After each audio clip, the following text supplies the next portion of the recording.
اچھا، اب اس نے جب شریعت محمدی کا انکار کیا تو اس کے بعد اس نے الٹرنیٹ دینا شروع کر دیا ارکان اسلام کا.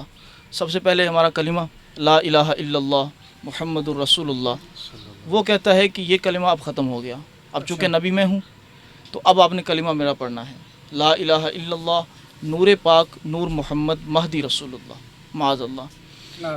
یہ کلمہ اس نے پڑھانا شروع کر دیا. اس کے بعد پھر وہ کہتا ہے چونکہ قرآن مجھ پر نازل ہوا تھا.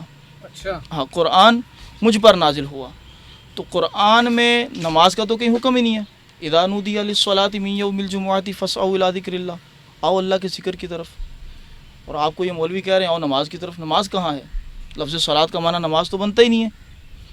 تو یہ تو آپ کو گمراہ کیا جا رہا ہے. لفظ صلاۃ کا معنی ذکر ہے، آؤ ذکر کرتے ہیں. تو اس نے نماز کی جگہ ذکر کو فرض قرار دیا اور وہاں سے یہ خود کو ذکری کہنا شروع ہوئے. پھر آگے بڑھا، پھر کہتا ہے اب ماہ رمضان کے روزے ختم ہو چکے، ماہ رمضان میں آپ پر روزے فرض نہیں ہیں، اب آپ نے ایام ذی الحج کے صرف 9 دن آپ نے روزے رکھنے ہیں اور یہ 10 ذی الحج کو صبح طلوع آفتاب سے پہلے اپنی قربانیاں کر لیتے ہیں. آج بھی شہر کراچی کے اندر یا بلوچستان کے کئی علاقے ایسے جہاں ذکری موجود ہیں تو لوگ خود ہمیں بتاتے ہیں کہ ہم کئی بار عید کی نماز پڑھ کے آتے ہیں تو گوشت پہلے آیا ہوتا ہے ہمارے گھر کہ فلاں بندہ دے گیا ہے. تو یہ وہی لوگ ہیں ذکری کہ جن کا عقیدہ بھی یہی ہے کہ وہ طلوع آفتاب سے پہلے اپنی قربانیاں کمپلیٹ کر لیتے ہیں.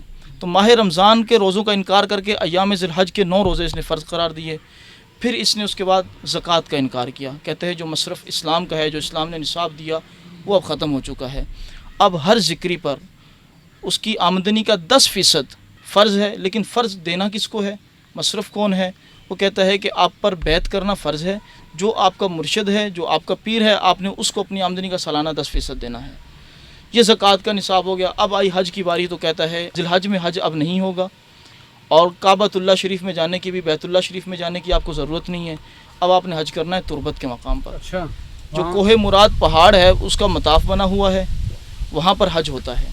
اب یہ لوگ وہاں جا کر آج تک یہ 450 سال کا عرصہ ہو چکا ہے، اب وہاں جا کر یہ لوگ حج کرتے ہیں. یہ ان کی ابتدا تھی. اس کے بعد یہ ذکری چلا گیا تو اس کی نسل در نسل آج تک لوگ چلتے آ رہے ہیں اور باقاعدہ اب ترویج و اشاعت اور تبلیغ یہ سارے معاملات آج جاری و ساری ہیں ان کے آج تک.